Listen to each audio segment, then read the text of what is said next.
Morning, Leanne. Big news this morning out of Benton Harbor.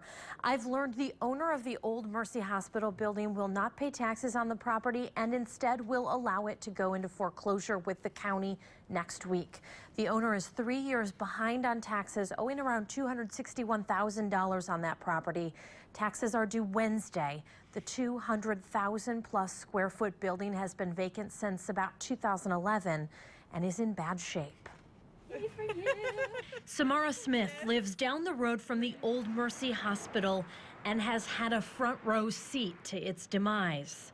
It looks bad when you ride past, the windows busted out, and it just looks bad. And I know what it used to look like, before they closed down. So many people do, including Berrien County Treasurer Brett Witkowski, who could foreclose on the property in 1 week.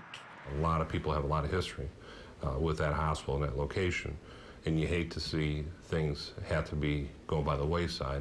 For decades, it was a hospital, and then in the 90s, a healthcare and human services facility.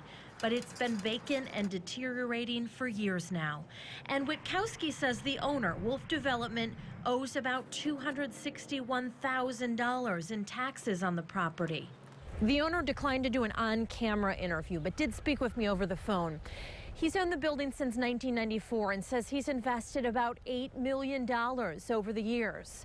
Now he says the building is beyond repair and should be torn down. That's a decision the city of Benton Harbor will have to make.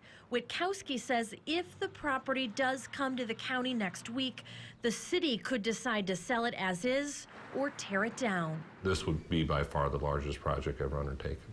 Ultimately, Witkowski says he hopes the hospital building stays on the tax rolls, but the county is prepared for the cost of taking on the property. And we want to be prepared to make the best choice for, it's more than just Berrien County. We're trying to look at what's best for the neighborhood, what's best for the houses around there, because it is in the middle of the neighborhood. It's the entryway into the city of Benton Harbor. Witkowski estimates it could cost over $125 million to tear it down.